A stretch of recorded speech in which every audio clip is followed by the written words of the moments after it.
There's only one organ in the human body that cannot live without. It's the vital organ that pumps blood throughout our body. It's the vital organ that provides our blood with life-sustaining oxygen. This organ, ladies and gentlemen, is the heart.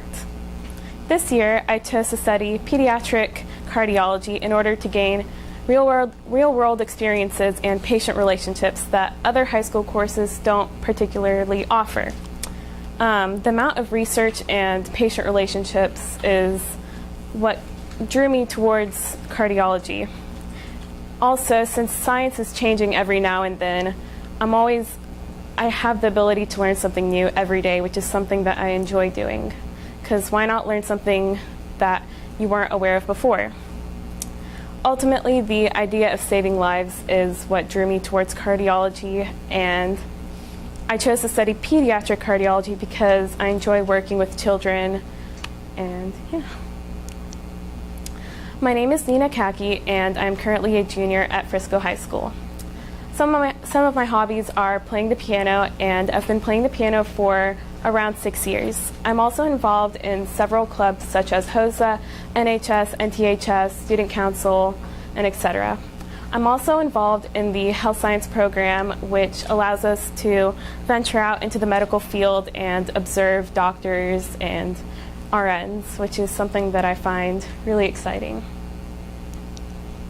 So the first person I interviewed for ISM was Dr. Monica Sankavi. Dr. Monica Sankavi is a clinical cardiologist who works at UT Southwestern. She spends most of her time looking and reading echocardiograms so that she can diagnose patients with cardiovascular diseases. One thing that Dr. Sankavi is interested in is women's cardiovascular health. For example, if a woman just gave birth, she will examine the woman's heart to make sure that it's functioning normally. The second person that I interviewed was Dr. Pradeep Mammon. He works at UT Southwestern as well, and he is a heart failure specialist. So he's an expert in heart failure transplantation, and he also subspecializes in neuromuscular cardiomyopathy, which is the study of the heart's muscles. And he subspecializes in cardiology, which means that he doesn't have as much patient relationships as other interventional cardiologists. So it wasn't something that I was into, but I had a nice time interviewing him. The third person that I interviewed was Dr. Faisal Wahid. He owns his own practice in McKinney, and he is an interventional cardiologist. One thing that I found interesting about Dr. Wahid was that he works in a catheterization lab, which means that he will perform procedures on patients such as implanting pacemakers. And a pacemaker is a device that helps the heart beat normally, because if a patient has a heart arrhythmia, which is an irregular heartbeat, they will need to have a pacemaker implanted. One of the things that Dr. Wahid stressed was education, and education is the key to accomplishing your goals. And Dr. Wahid is also my mentor, and he's also my mentor, and I look forward to shadowing him soon. Dr. Jarrett Berry is the next person that I interviewed, and he is a clinical cardiologist. He also works at UT Southwestern, and he's more of a specialist, so he works half of his time in the clinical setting, and then the other half of his time is in the ICU. So the least attractive aspect of his profession as a specialist is that he doesn't have as much patient relationships, which are strong. And the last thing that he stressed was the importance of becoming a well-rounded student during your med school years and during your undergraduate years. The last person that I interviewed was Dr. William Scott. Dr. William Scott works at the Children's Medical Center at Dallas, and he is an interventional clinical cardiologist. So one thing that he specifically does research on is children with heart arrhythmias. And like I said before, heart arrhythmias are irregular heartbeats within the heart. And the only thing that Dr. Scott does not enjoy about his job is the amount of paperwork associated with it, which is understandable since almost every profession has this type of issue. So the first research assessment that I conducted was over a brief overview of cardiology. So it discussed the issue of the growing number of subspecialists in cardiology, and it provided solutions to combat this issue. It also discussed problems with the board certification exams, which are that they test physicians on medical issues that are not as commonly found in a medical setting. And yeah. The second research assessment that I conducted was over the significance of electrocardiograms, and it discussed the effects of electrocardiograms on cardiovascular disorders. Electrocardiograms, they display a type of diagram that shows how when the heart pumps out its blood and when it pumps in the blood. And it also discussed murmurs, syncope, and heart palpitations. And one of the most interesting things that I found in this article was that the demographics for heart-related disorders in populations is that adolescents are more prone to having heart arrhythmias, which is interesting because I can relate this back to my interview with Dr. William Scott, where he said that he does his research on children who have heart arrhythmias. The last research assessment that I did was it discussed the consequences of pacemakers such as CDIs. And CDIs are cardiac device infections, which in this article they discussed how they conducted an experiment, and over 60% of the people who had a pacemaker implanted in them presented CDIs. And I think this is a growing issue in cardiology which should be combated. So in my final product, I hope to relate it to a pacemaker and how to combat the growing number of CDIs. So in the catheterization lab with my new mentor, I hope to shadow him and see how a pacemaker is used and just like the steps on how he implements it into his patients. So that should be something that I look forward to.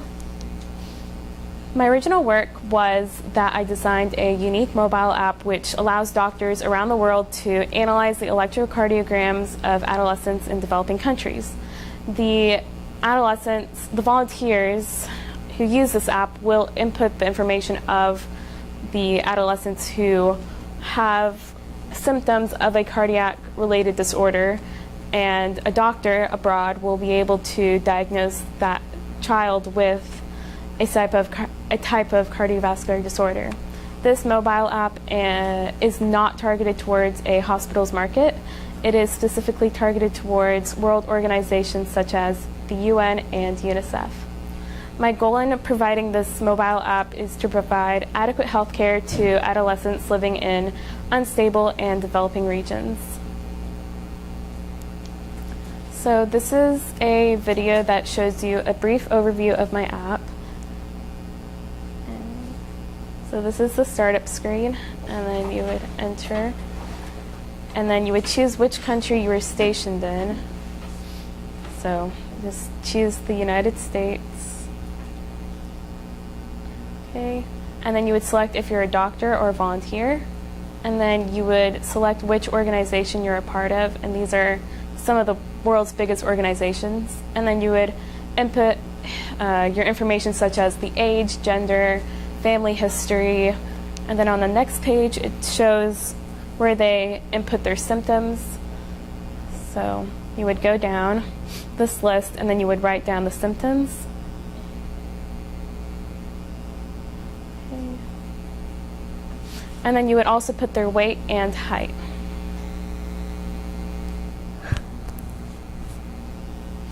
And then here you would put if they smoke or not, if they have a history of diabetes, cholesterol, what their level of activity is, because these are all risk factors of developing a cardiovascular disease.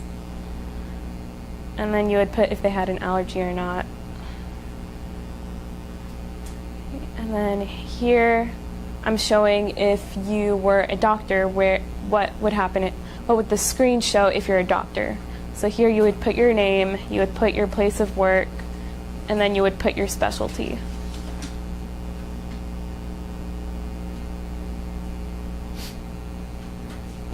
And then on the next screen, you would put your email and your phone number. And yeah.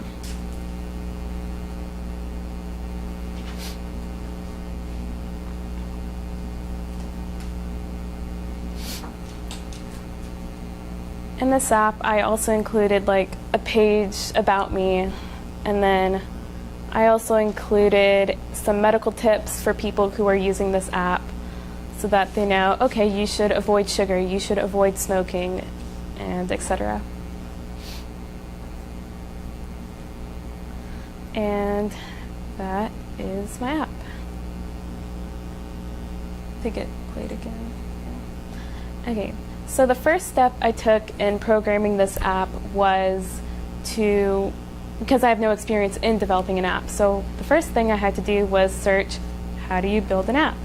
So the first thing it told me to do was download this app called Xcode. And Xcode is an application that you download on your MacBook that allows you to create an app. And then the second thing that I did was I learned how to code. So I also have no experience in coding, so I went on YouTube and I looked at various videos that told me how to code. So the two pictures above show the page without the coding, and then the two pictures below show the page with the coding. So in the coding, I had to put in all the countries that I had, so the video on the right shows what would happen if I coded that. And yeah. And I also did a brief research during my original work so that I can get a kind of brief overview of what it's like in a developing country, such as 60% of men smoke in Syria, which is a highly developing country, and this app would be extremely beneficial for them to use. In ISM, at the beginning of the year, we were told to choose a quote that we found was inspiring. So I chose the quote, "If you don't build your dreams, someone will hire you to build theirs."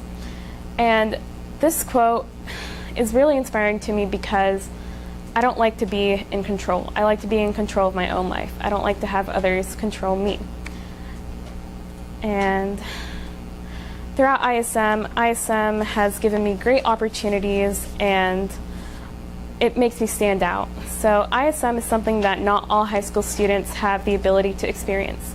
Not all high school students have the ability to work side by side with a mentor. And not all high school students have the ability to work in a career-related environment. And for that, I am extremely grateful to be a part of ISM, and I look forward to being part of it next year. Thank you.